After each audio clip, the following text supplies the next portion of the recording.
अस्सलामुअलैकुम, आप देख रहे हैं होराइजन न्यूज़ एक्ट की खबर शामिल करते हैं कराची से।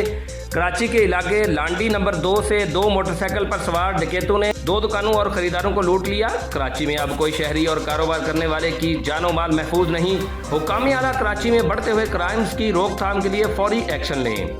Report Mahmooda Bano, divisional bureau chief Karachi, horizon news act Pakistan.